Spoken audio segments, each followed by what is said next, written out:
Everyone, आज हम start करेंगे सोडियम बोरोहाइड्राइड के डेरिवेटिव्स के साथ। लास्ट लेक्चर में हमने स्टडी किया था कि लिथियम एल्यूमिनियम हाइड्राइड के डेरिवेटिव्स कैसे कीमो सिलेक्टिविटी शो करते हैं। आफ्टर दैट सोडियम बोरोहाइड्राइड हमने स्टार्ट किया था। आफ्टर दैट उसका एक और हमारे रिएजेंट कॉम्बिनेशन देखा गया था सीरियम क्लोराइड के साथ, लुचेस रिएजेंट जिसे कहते हैं, और इसकी बहुत इंपॉर्टेंट एक सिंथेटिक यूटिलिटी हमने स्टडी करी थी। अब नेक्स्ट हम बात कर रहे हैं डेरिवेटिव्स ऑफ सोडियम बोरोहाइड्राइड। देखिए, सबसे पहला डेरिवेटिव मैंने यहाँ लिखा है lithium borohydride. Lithium borohydride lithium aluminium hydride की तरह प्रेजेंट नहीं होता है। ये जनरेट करना पड़ता है, सिंथेसाइज करना पड़ता है जब जरूरत हो तभी। तो लिथियम बोरोहाइड्राइड भी न्यूक्लियोफिलिक है नेचर में। और फर्क क्या है कि सोडियम को हटा के अब यहाँ पे लिथियम मेटल आ चुका है। तो लिथियम मेटल जो है वो चिलेशन बहुत बढ़िया करता है, और अगर वो चिलेशन बढ़िया कर रहा है इट मींस हम यहाँ पे और फंक्शनल ग्रुप्स को भी जो लेस इलेक्ट्रोफिलिक हैं उन्हें भी रिड्यूस कर सकते हैं। बट ये लिथियम बोरोहाइड्राइड की जो सबसे इंपॉर्टेंट सिंथेटिक यूटिलिटी है वो ये कि अगर किसी सबस्ट्रेट में एसिड और एस्टर दो फंक्शनल ग्रुप अगर प्रेजेंट हो तो ये एस्टर की रिडक्शन करता है और कार्बोक्सिलिक एसिड की रिडक्शन नहीं करता। और वही चीज अगर एस्टर और एमाइड के बीच में होगी तो अगेन ये एस्टर को प्रेफरेंस देगा बट एमाइड की रिडक्शन नहीं करेगा। So this reagent is specifically used for the reduction of ester over acid or amide। अगर किसी एक सबस्ट्रेट में एसिड है, एमाइड है, एस्टर है तो ये एस्टर को चूज करेगा, एसिड और एमाइड पे रिडक्शन नहीं करता है। और यही सबसे इंपॉर्टेंट इसकी सिंथेटिक यूटिलिटी है। अब इसके अलावा कौन कौन से फंक्शनल ग्रुप पे काम करता है? एसिड क्लोराइड ऑलरेडी हमारे पास इलेक्ट्रोफिलिक है तो ये कंप्लीट रिडक्शन होकर अल्कोहल में कन्वर्ट हो सकता है क्योंकि हाइड्राइड है। इसके बाद अगर मैं बात करूं एल्डिहाइड और कीटोन की तो ये भी हमारे पास कंप्लीट और रिड्यूस हो सकते हैं अप टू अल्कोहल। अब एस्टर के साथ साइक्लिक एस्टर भी रहता है जिसे हम लेक्टोन कहते हैं, उसकी भी कंप्लीट रिडक्शन पॉसिबल है विद दिस रिएजेंट। बस ये ध्यान रखिएगा कि ये इन दो फंक्शनल ग्रुप को कभी प्रेफरेंस नहीं देता है। एस्टर को चूज करेगा ओवर एसिड, एस्टर को चूज करेगा over amide, and this is the most important synthetic utility. Example के थ्रू हम इस चीज को समझते हैं। देखिए, आपको एक यहाँ एग्जाम्पल दिया गया है, लिथियम बोरोहाइड्राइड रिएजेंट दिया गया है। तो लिथियम बोरोहाइड्राइड अगर दिया रहेगा तो पहले तो हम फंक्शनल ग्रुप पहचानते हैं। ये रहा हमारे पास कार्बोक्सिलिक एसिड और यहाँ हमारे पास प्रेजेंट है एस्टर। तो ऑब्वियस सी बात है लिथियम बोरोहाइड्राइड रिड्यूस करेगा एस्टर को और एसिड को रिड्यूस नहीं करेगा। ये अपनी कीमो सिलेक्टिविटी शो करता है सिर्फ और सिर्फ एस्टर के लिए ओवर एसिड और amide, and this is the final product through this reaction. अब एक चीज मैं और डिस्कस करना चाहूंगी और वो ये है कि अगर आपके पास ऑप्शन हो कि लिथियम बोरोहाइड्राइड से रिड्यूस करना है एल्डिहाइड कीटोन एसिड क्लोराइड को या लिथियम एल्यूमिनियम हाइड्राइड से, तो जनरली किससे प्रेफरेंस दी जाती है? तो लिथियम एल्यूमिनियम हाइड्राइड को दी जाएगी। क्यों? क्योंकि उसके प्रोडक्ट भी सेम बन रहे हैं, इसके प्रोडक्ट भी सेम बन रहे हैं। लेकिन ये हमारे पास लिथियम बोरोहाइड्राइड प्रेजेंट नहीं होता है एज रिएजेंट, ये हमें वहां पे सिंथेसाइज करना पड़ेगा, तो उसके लिए हमारा टाइम जाएगा। जबकि lithium aluminium hydride easily available होता है। तो अगर ऑप्शन रहे कि दोनों में से किसे चूज करना है तो जनरली लिथियम एल्यूमिनियम हाइड्राइड को चूज किया जाएगा इन तीनों के लिए। बट अगर आपके पास ऑप्शन ये रहता है कि एस्टर की ही स्पेसिफिकली रिडक्शन करनी है ओवर एसिड और एमाइड, आप चाहते हैं एसिड और एमाइड को कोई फर्क ना पड़े, तो उसके लिए यही रिएजेंट जाना जाता है जिसका नाम है lithium borohydride. Okay, next reagent है हमारे पास सोडियम साइनोबोरोहाइड्राइड। जो सोडियम बोरोहाइड्राइड के डेरिवेटिव्स की बात कर रहे हैं, तो अब यहाँ क्या हुआ है कि हमारे पास सोडियम बोरोहाइड्राइड में 4 हाइड्राइड प्रेजेंट थे। इसमें से एक हाइड्राइड को हटा के साइनाइड ग्रुप रख दिया गया है, और साइनाइड ग्रुप हमारे पास कैसा होता है? इलेक्ट्रोफिलिक नेचर का। अगर साइनाइड ग्रुप रहेगा तो इसकी वजह से इसका नेचर कंपैरेटिवली लेस न्यूक्लियोफिलिक होगा। यानी सोडियम बोरोहाइड्राइड जितना ज्यादा न्यूक्लियोफिलिक था उसके कंपैरिजन में साइनाइड ग्रुप रहेगा तो वो इलेक्ट्रोफिलिक पावर शो करेगा, इलेक्ट्रॉन विड्रॉइंग इफेक्ट शो करेगा। तो उसकी वजह से ये हाइड्राइड बहुत इजीली डोनेट नहीं किया जा सकता, तो इसका न्यूक्लियोफिलिक नेचर कम कर दिया गया है। ओके, अब न्यूक्लियोफिलिक नेचर कम होने की वजह से क्या हमें डिफरेंसेस देखने को मिले कि सपोज आपके पास 1 इक्विवेलेंट सोडियम साइनोबोरोहाइड्राइड दिया है, सबस्ट्रेट में एल्डिहाइड भी है, कीटोन भी है, तो वो एल्डिहाइड को चूज करेगा ओवर कीटोन, क्योंकि एल्डिहाइड का नेचर थोड़ा सा ज्यादा इलेक्ट्रोफिलिक होगा, तो वो इससे हाइड्राइड छीन सकता है आसानी से। ओके, दूसरी बात, कीटोन है और एस्टर है, तो ये कीटोन को यहाँ पे रिड्यूस करेगा, एस्टर को रिड्यूस नहीं करेगा, क्योंकि कीटोन का इलेक्ट्रोफिलिक पावर एस्टर के कंपैरिजन में थोड़ा ज्यादा है, तो वो इससे हाइड्राइड ले सकता है। अब इसके अलावा हमारे पास, यानी क्या देख रहे हो कि वो एल्डिहाइड को भी करता है, कीटोन को भी करता है, और किसी कंडीशन में एस्टर को करना पड़ा तो वो कर पाएगा, लेकिन बहुत ही कम यील्ड में। तो हमारे पास ये लिखने का मतलब यहाँ पे यही था कि अगर दो आपके पास सबस्ट्रेट है, तो आप ऐसे नहीं कि सोडियम बोरोहाइड्राइड की तरह एल्डिहाइड और कीटोन दोनों को रिड्यूस कर दोगे, ये दोनों में से किसी एक को प्रेफरेंस देगा और उसे प्रेफरेंस देगा जिसका इलेक्ट्रोफिलिक पावर ज्यादा है। वैसे ही आपके पास इमीनियम आयन रहता है, तो इमीनियम आयन को ये अमीन में कन्वर्ट करता है, क्योंकि उसमें पॉजिटिव चार्ज अगर नाइट्रोजन पे रहता है तो उसकी वजह से इलेक्ट्रोफिलिक पावर ज्यादा हो जाती है कार्बन की। कार्बोनिल तो नहीं है, क्योंकि वहां पे आपके पास क्या रहेगा, कार्बन डबल बॉन्ड एन, तो नाइट्रोजन पे जब पॉजिटिव चार्ज रहेगा इमीनियम आयन पे, तो ये पार्शियली पॉजिटिव अच्छा दिखा सकता है, यहाँ पे इलेक्ट्रोफिलिक पावर अच्छी दिखा सकता है, इसलिए इसकी रिडक्शन भी हो जाती है। आप यहाँ पे बात करो उसके फेस की, यानी इमीन जिसे आप कहते हैं, तो उसकी भी रिडक्शन हो सकती है। अमीन में फर्क क्या है, यहाँ पॉजिटिव चार्ज है, यहाँ पॉजिटिव चार्ज नहीं होगा, बट जिस तरीके से आपके पास carbon double bond O electrophilic होता है, वैसे ही आपके पास यहाँ कार्बन डबल बॉन्ड N भी नाइट्रोजन की इलेक्ट्रोनेगेटिविटी की वजह से इलेक्ट्रोफिलिक नेचर दिखाता है या पार्शियल पॉजिटिव चार्ज रख सकता है, तो इसकी भी रिडक्शन होगी अमीन में। इसके अलावा सबसे इंपॉर्टेंट जो सोडियम साइनोबोरोहाइड्राइड रिएजेंट के क्वेश्चंस देखने को मिलते हैं, वो डीऑक्सीजनेशन प्रोसेस में देखने को मिलते हैं। और डीऑक्सीजनेशन प्रोसेस में अगर अभी आपको मैं सिंपली समझाना चाहूँ क्या हो रहा है, क्योंकि मैकेनिज्म हम करेंगे एग्जाम्पल में, तो वो ऐसे आपके पास सपोज कोई कार्बोनिल सिस्टम दिया है, कीटोन दिया है, तो पहले टोसाइल हाइड्राजीन के साथ रिएक्ट करा के टोसाइल हाइड्राजोन बनाया जाता है। जनरली यही यूज किया जाता है, क्योंकि इसमें से नाइट्रोजन गैस और टोसाइल ग्रुप दोनों बहुत इजीली रिमूव हो जाते हैं, गुड लिविंग ग्रुप का काम करते हैं, दैट्स व्हाई टोसाइल हाइड्राजीन को यूज किया जाएगा जब कीटोन के साथ, तो बनेगा टोसाइल हाइड्राजोन। और टोसाइल हाइड्राजोन को जब ये रिएजेंट दिया जाएगा सोडियम साइनोबोरोहाइड्राइड, तो वो वहां पे हाइड्राइड डोनेट करने का काम करता है, जिसके बाद मैकेनिज्म से आपको ये चीज क्लियर हो जाएगी कि जो कार्बोनिल वाला सिस्टम था जहां ऑक्सीजन अटैच था, वो ऑक्सीजन यहाँ से रिमूव हो जाता है और वहां पे हाइड्रोजन आ जाते हैं, यानी उसका हाइड्रोकार्बन में कन्वर्जन हो जाता है। तो हमने यहाँ डीऑक्सीजनेशन प्रोसेस इसीलिए लिखा है, दैट मीन्स ऑक्सीजन का रिमूवल। तो ये भी इसके इंपॉर्टेंट रिएक्शन है, इसके आपको एग्जांपल्स करवाए जाएंगे। इसके अलावा कौन से फंक्शनल ग्रुप पे ये काम नहीं करता है, जैसे मैंने आपको यहाँ पे बताया कि कीटोन को एस्टर के ऊपर प्रेफरेंस देगा, तो वही बात है कि अगर आपके पास एस्टर, एमाइड, नाइट्राइल या नाइट्रो इस तरीके के ग्रुप रहेंगे, तो बहुत ही लो यील्ड देखी जाएगी या फिर रिएक्शन ही नहीं देखी जाएगी, क्योंकि पहली बात ये कि हमारे पास जहां पे लो यील्ड है, नेग्लिजिबल के बराबर है, इट मींस वहां पे नो रिडक्शन है।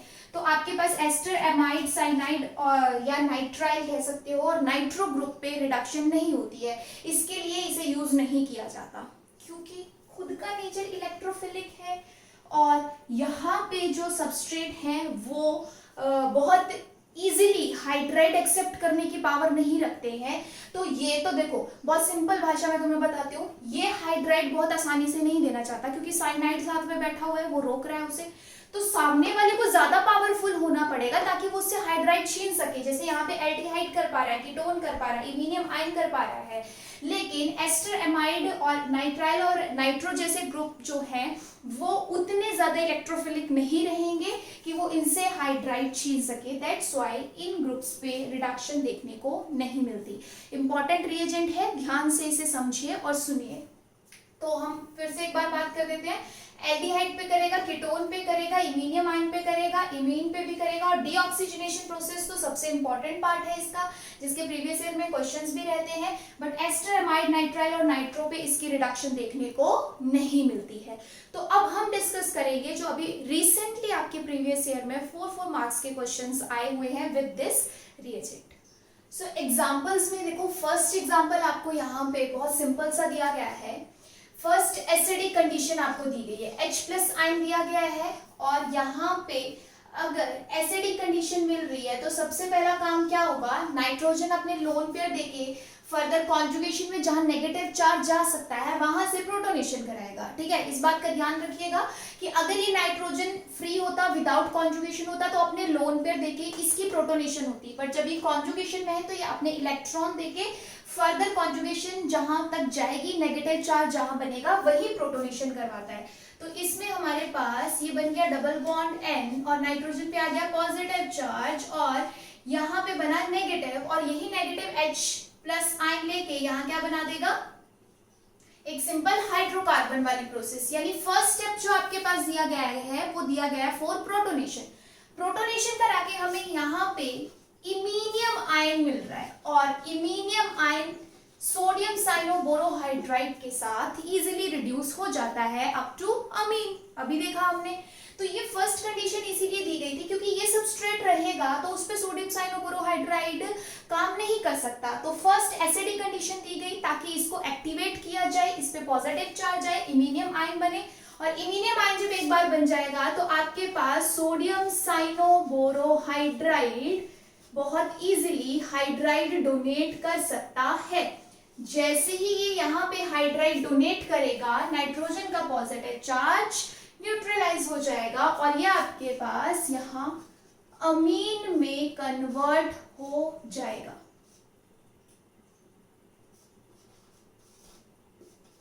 And that is the final product of this reaction. Okay? तो ये मैंने सबसे सिंपल आपको इमीनियम आयन के बारे में, जो हमने पहले रिएजेंट्स में कहीं पे डिस्कस नहीं किया, मैकेनिज्म के बारे में बता दिया कि कई बार फर्स्ट स्टेप में इसको एक्टिवेट कराया जाता है सबस्ट्रेट को ताकि इमीनियम आयन बन सके, और इमीनियम आयन पे सोडियम साइनोबोरोहाइड्राइड रिडक्शन शो करता है, तो वो यहाँ पे बहुत इजीली यहाँ रिडक्शन भी शो कर रहा है। ओके, और रिडक्शन अगर करवाएगा तो क्या बनेगा, अमीन। सिंपल है।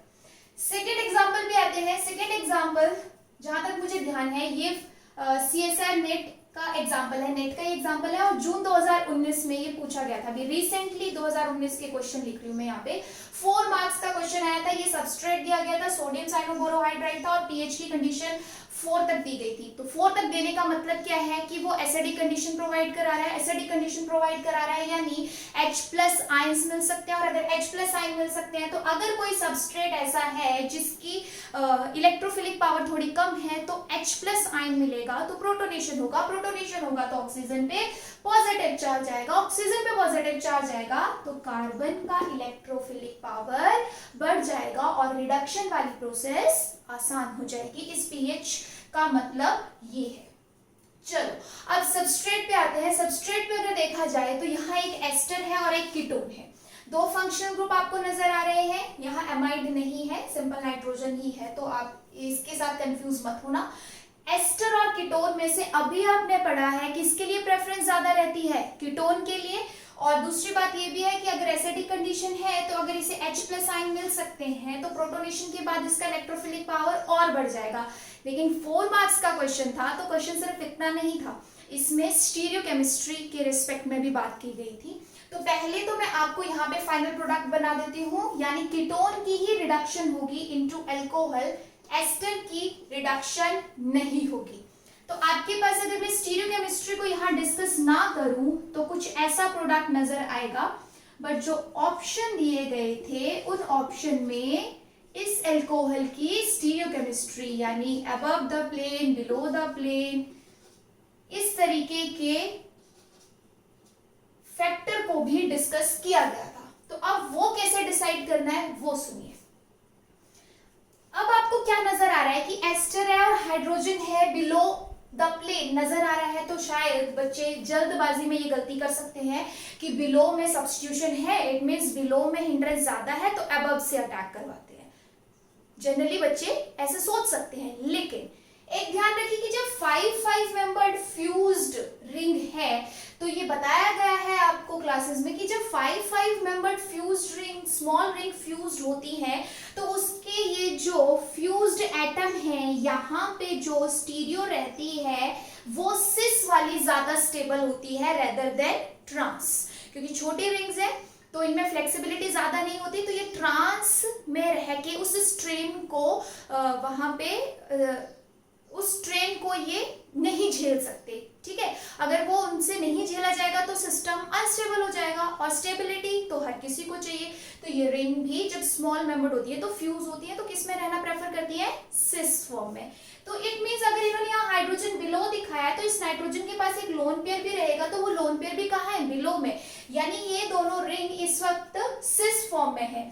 अगर यहाँ सिस है तो इन दोनों में से एक रिंग जो है, सिस का मतलब बिलो द प्लेन है, तो इनमें से एक बॉन्ड, अगर आप वेज रिप्रेजेंटेशन को याद करो, वेज रिप्रेजेंटेशन क्या कहता है आपके, 2 atom should be on the plane, 1 above the plane and 1 below the plane. तो ये उसी तरीके की आपकी रिप्रेजेंटेशन है। तो यहाँ पे अगर ये बॉन्ड और ये बॉन्ड ऑन द प्लेन है तो हाइड्रोजन बिलो द प्लेन है, इट मींस इसका एक बॉन्ड अबव द प्लेन होगा, और वही कहानी इस पे भी, अगर इसके ये 2 बॉन्ड ऑन द प्लेन है, यहाँ सिस रहेगा तो बिलो ही रहेगा, तो इट मींस ये रिंग कहाँ है, अबव द प्लेन। अब आपको क्या नजर आ रहा है, अब स्टीरियोकेमिस्ट्री अच्छे से नजर आ रही है। देखो कैसे, अगर ये दोनों आपके पास सब्स्टिट्यूएंट्स हैं तो ये पूरा रिंग भी तो एक सब्स्टिट्यूएंट है, और एक रिंग का जो वंडरवॉल रेडियाई होगा उसका जो स्टीरिक हिंड्रेंस होगा वो ज्यादा होगा कंपैरेटिव टू दीज सब्स्टिट्यूएंट्स।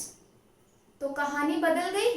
देखो यहाँ पे हमारे पास ये हाइड्रोजन या जंक्शन पे बिलो द प्लेन दिखाने का मतलब ये था कि इसमें से ये जो एक रिंग है वो अबव द प्लेन है, क्योंकि वेज में ऐसा ही होता है। तो अगर ring above the plane present है इट मींस अबव में स्टीरिक हिंड्रेंस ज्यादा है रेदर देन बिलो। तो इसका हाइड्राइड जब न्यूक्लियोफाइल की तरह यहाँ अटैक करेगा तो वो अपना हाइड्राइड कहां से देना प्रेफर करेगा, बिलो से। तो इसका हाइड्राइड यहाँ बिलो से आएगा और अल्कोहल आपका बनेगा देन अबव में, वर्कअप के प्रोसेस सब करा के। ठीक है, फिर से रिपीट कर रही हूं, अगर कोई पॉइंट मिस हुआ है स्टीरियोकेमिस्ट्री का ध्यान से सुनो। मैंने बताया कि अगर आपके पास ये 5 मेंबर्ड स्मॉल रिंग्स हैं, फ्यूज हुई है, यहाँ हाइड्रोजन बिलो बताया है, तो इट मींस यहाँ जो नाइट्रोजन का लोन पेयर है वो भी बिलो में रहेगा, सिस में ज्यादा स्टेबल होती है। अगर ये दोनों बिलो है तो इट मींस इनका एक एक बॉन्ड अबव होगा, तो ऑब्वियस सी बात है वो एक रिंग ही प्रेफर करेगी ताकि वो स्टेबल रह सके। अब इतनी छोटी सी रिंग, एक बॉन्ड अबव एक बिलो, ये वाला स्ट्रेन तो झेल नहीं पाएगी। तो अगर ये रिंग हमारी अबव में होगी तो अबव साइड हमारी ज्यादा स्टेरिकली हिंडर्ड है, क्योंकि एक रिंग का वंडरवॉल रेडियाई ज्यादा होता है कंपैरेटिव टू सब्स्टिट्यूएंट्स। तो कहानी क्लियर हो गई कि स्टीरिक हिंड्रेंस अबव में ज्यादा है। अबव में स्टीरिक हिंड्रेंस ज्यादा है तो जब ये हाइड्राइड डोनेट करेगा तो हाइड्राइड बिलो से आना प्रेफर करेगा, क्योंकि न्यूक्लियोफाइल के लिए जहां स्टीरिक हिंड्रेंस ज्यादा होती है वहां से अटैक प्रेफरेंशियल नहीं होता। तो इसने बिलो से अटैक किया तो हाइड्राइड तुम्हारा बिलो से आएगा। हाइड्राइड बिलो से आएगा तो ऑब्वियस सी बात है जब ये OH बनेगा तो ये अबव द प्लेन ही बनेगा। हाइड्राइड डाउन से आएगा तो OH को पुश अबव की तरफ जाएगा, और ये बना आपका मेजर प्रोडक्ट। और इतने से फैक्ट के साथ आपको 4 नंबर मिल रहे हैं। तो यहां जो रिएजेंट्स आप स्टडी कर रहे हो ना, ये पेपर में वैसे ही आते हैं, बस आपको वहां पे शांति से एक बार रिकॉल करना होता है कि आपने जो पढ़ा है उसको और जो यहाँ पूछी गई कंडीशन है उसको कैसे मैच करें। अदरवाइज कुछ भी डिफिकल्ट नहीं होता है, ये सब आपके नोटबुक से क्वेश्चन आते हैं और बहुत इजी रहता है। 4 मार्क्स का क्वेश्चन आया है आपको रिसेंटली नेट में, देखो इसी रिएजेंट के साथ, इतना सिंपल रिएजेंट था। अब एक और क्वेश्चन मैं तुम्हें बता रही हूँ, ये भी रिसेंटली आया हुआ है नेट में, ये 4 मार्क्स का क्वेश्चन था आपके पास, और ये भी सोडियम साइनोबोरोहाइड्राइड के साथ, ये भी आपको अभी बताया जाएगा। और इसके बारे में नजर तो इतना अगर आपको ध्यान ध्यान में है कि डीऑक्सीजनेशन प्रोसेस के लिए सोडियम साइनोबोरोहाइड्राइड को यूज किया जाता है, तो इसकी एरो पे कंडीशन देख के ही आप समझ जाते हैं कि देखो टोसाइल हाइड्राजीन दिया था और सेकंड सोडियम साइनोबोरोहाइड्राइड, यही तो रिएजेंट कॉम्बिनेशन चाहिए डीऑक्सीजनेशन की प्रोसेस के लिए। तो अब हम यहाँ पे इस एग्जाम्पल को करते हैं। ओके,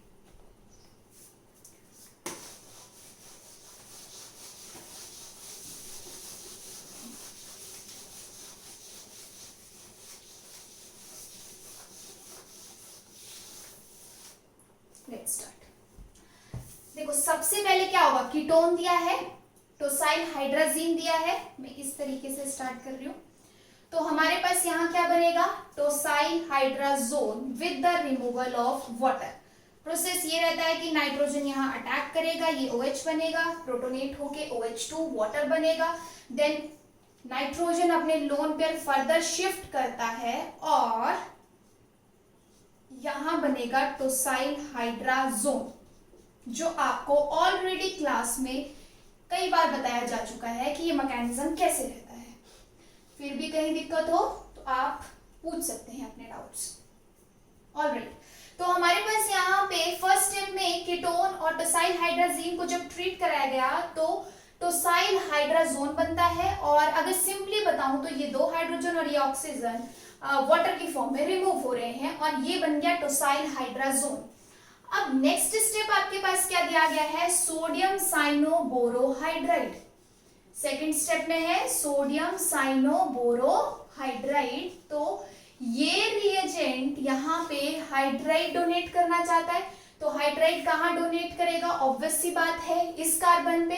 तो जैसे ही इसने यहाँ हाइड्राइड डोनेट किया, ये जो चार्ज है ये हमारे पास नाइट्रोजन पे रुक सकता है। जैसे ही ये नाइट्रोजन पे रुकेगा, अब हमारे पास क्या होगा, H आ चुका है, यहाँ नाइट्रोजन पे negative charge and then N and then PS and H। तो ये नाइट्रोजन का नेगेटिव चार्ज फर्दर शिफ्ट होता है और टोसाइल को यहां से करेगा रिमूव, क्योंकि स्टेबलाइज होना है इसको और टोसाइल लिविंग ग्रुप बढ़िया है तो आसानी से यहां से रिमूव हो सकता है। जैसे ही ये यहाँ पे रिमूव हुआ, अब बन गया है नाइट्रोजन डबल बॉन्ड नाइट्रोजन और उसके बाद है यहाँ हाइड्रोजन एंड आफ्टर दैट ये रहा। मैं इस हाइड्रोजन को अब यहाँ पे जो हाइड्राइड अभी आपने शिफ्ट किया उसे मैं यहाँ मेंशन नहीं कर रही हूँ क्योंकि अब इसका काम हो चुका है। तो यहाँ पे स्टेबलाइजेशन हो गई, टोसाइल जो एक गुड लिविंग ग्रुप था वो रिमूव हो चुका है। और नेक्स्ट अब हमारे पास क्या होने वाला है देखते हैं। नेक्स्ट स्टेप यहाँ पे जो सबसे इंपॉर्टेंट है वो क्या है, अगर तो आपके पास ये कीटोन सिंपल होता, कॉन्जुगेटेड टाइप का नहीं होता, तो आपके पास ये जो यहाँ पे हाइड्राइड है ये 1 2 3 ये हाइड्राइड यहाँ शिफ्ट होता है और फिर नाइट्रोजन रिमूव हो जाती है यहाँ से, क्योंकि वो ट्रिपल बॉन्ड बन जाता है दोनों नाइट्रोजन के बीच में, वो भी आपको बता दिया जाएगा।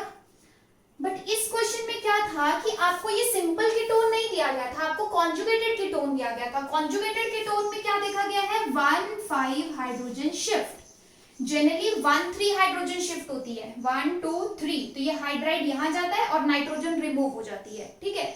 बट जब कॉन्जुगेटेड रहेगा तो हाइड्रोजन शिफ्ट होगा, लेकिन कौन सी पोजीशन पे, 5th पोजीशन पे, और ये इंपॉर्टेंट स्टेप है ध्यान में रखने लायक। तो ये हाइड्राइड जब इसकी 1 2 3 4 एंड 1 से उठ के 5th पोजीशन पे शिफ्ट होगा, तो ये पाई बॉन्ड यहाँ फर्दर जाएगा, पाई बॉन्ड जैसे फर्दर शिफ्ट होगा ये बॉन्ड क्लीव करेगा और नाइट्रोजन यहां से बाहर, N triple bond N neutral form में जा रहा है, गुड लिविंग ग्रुप है, तो आपके पास जो फाइनल प्रोडक्ट बनेगा वो कुछ ऐसा होगा, OAC एंड यहाँ पे है डबल बॉन्ड, यहाँ पे है CH3, that's it, plus nitrogen remove हो चुका है। इतना सा ही मैकेनिज्म आपको देखना था इसमें, और ये 4 मार्क्स का क्वेश्चन है और बहुत ज्यादा इसमें कोई भी रॉकेट साइंस तो हो नहीं रही है, ठीक है। देखो मैं फिर रिपीट कर रही हूँ, क्या हुआ हमारे पास, ये सबस्ट्रेट दिया गया था, सबस्ट्रेट में कॉन्जुगेटेड कीटोन था, कॉन्जुगेटेड कीटोन के साथ एरो पे टोसाइल हाइड्राजीन था, टोसाइल हाइड्राजीन के साथ सोडियम साइनोबोरोहाइड्राइड दिया था, और वो रिएजेंट कॉम्बिनेशन डीऑक्सीजनेशन प्रोसेस में यूज होता है, हमने अभी पढ़ा था। तो पहले क्लियर हो गया क्वेश्चन का, सबस्ट्रेट क्वेश्चन देख लिया हमने, सबस्ट्रेट भी क्लियर हो गया, रिएजेंट भी क्लियर हो गया। तो अब मैकेनिज्म पे आ जाते हैं। मैकेनिज्म आपका क्या कह रहा है कि सबसे पहले कहीं पे भी अगर कीटोन के साथ टोसाइल हाइड्राजीन को ट्रीट किया जाता है या किसी भी हाइड्राजीन को ट्रीट किया जाता है तो वाटर का रिमूवल होता है और बनता है हाइड्राजोन। तो ये आपके पास यहाँ पे फर्स्ट स्टेप में बन गया टोसाइल हाइड्राजोन। जैसे ही ये कीटोन की जगह टोसाइल हाइड्राजोन बना, अब हमारे पास जनरली ये भी होता है कि ये नाइट्रोजन अपने लोन पेयर देता है H+ जो सॉल्वेंट साथ में रहता है, कई बार आपके पास ACOH रहता है इस तरीके से, H+ जहां से मिल सकते हैं, तो वो उस H+ को एक्सेप्ट करके खुद पे प्रोटोनेशन करा के खुद पे पॉजिटिव चार्ज ले आता है, ताकि इस कार्बन का इलेक्ट्रोफिलिक जो पावर है वो और ज्यादा बढ़ जाए, इमीनियम आयन टाइप की जो कंडीशन है वो यहाँ पे बन जाए। ठीक है, तो मैंने वो यहाँ नहीं बताया है, आप डायरेक्ट भी हाइड्राइड यहाँ भेज सकते हैं। जैसे हाइड्राइड यहाँ जाएगा नाइट्रोजन पे बनेगा पॉजिटिव चार्ज, तो सोडियम साइनोबोरोहाइड्राइड का काम हो गया। अब आगे सबस्ट्रेट ने खुद को स्टेबलाइज करना है। स्टेबलाइज कैसे करेगा? नाइट्रोजन अपना जो नेगेटिव चार्ज है फर्दर शिफ्ट करता है, तो नाइट्रोजन की जो वैलेंसी वो बढ़ रही है, तो उसे तो 3 ही बॉन्ड चाहिए, इसलिए उसने टोसाइल को बाहर कर दिया क्योंकि वो गुड लिविंग ग्रुप भी है। जैसे इसमें टोसाइल बाहर जाएगा उसके बाद आपके पास यहाँ पे स्टेप चेंज भी होता है, ये ध्यान में रखिएगा। 1,3 हाइड्रोजन शिफ्ट के साथ भी नाइट्रोजन रिमूव होती है और 1,5 हाइड्रोजन शिफ्ट के साथ भी नाइट्रोजन रिमूव होती है। वो डिपेंड करता है कि आपको सबस्ट्रेट कैसा दिया गया है। अगर आपके पास सिंपल कीटोन है, कॉन्जुगेटेड कीटोन नहीं है, सिंपल कीटोन है, तो 1,3 हाइड्रोजन शिफ्ट होती है तब नाइट्रोजन बाहर जाता है। अगर कॉन्जुगेटेड कीटोन है तो 1,5 हाइड्रोजन शिफ्ट होती है और उसके बाद आपके पास ये पाई बॉन्ड भी फर्दर शिफ्ट करता है और नाइट्रोजन भी रिमूव होती है। यानी अल्टीमेटली जो लास्ट स्टेप है उसमें आपको नाइट्रोजन ही रिमूव करनी है सिस्टम को स्टेबलाइज करने के लिए। लेकिन सिंपल कीटोन में 1,3 हाइड्रोजन शिफ्ट के साथ, कॉन्जुगेटेड कीटोन में 1,5 हाइड्रोजन शिफ्ट के साथ। जैसे हाइड्रोजन शिफ्ट हुई, ये हाइड्रोजन यहाँ पहुंचेगा, CH2 को एक हाइड्रोजन मिल गया, बन गया CH3, ये पाई बॉन्ड शिफ्ट हुआ यहाँ पे और यहाँ से ये बॉन्ड क्लीव हो गया और N triple bond N in the form of nitrogen gas remove हो गया एंड आपको मिल गया ये मेजर प्रोडक्ट।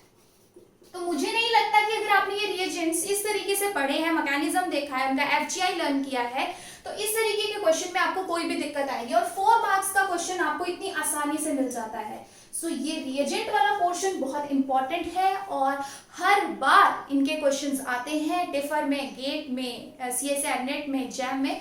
तो प्लीज इन्हें आप अच्छे से फॉलो कीजिए, अपने नोट्स बनाइए और कोई भी डाउट होगा तो वो जरूर क्लियर कर लेना।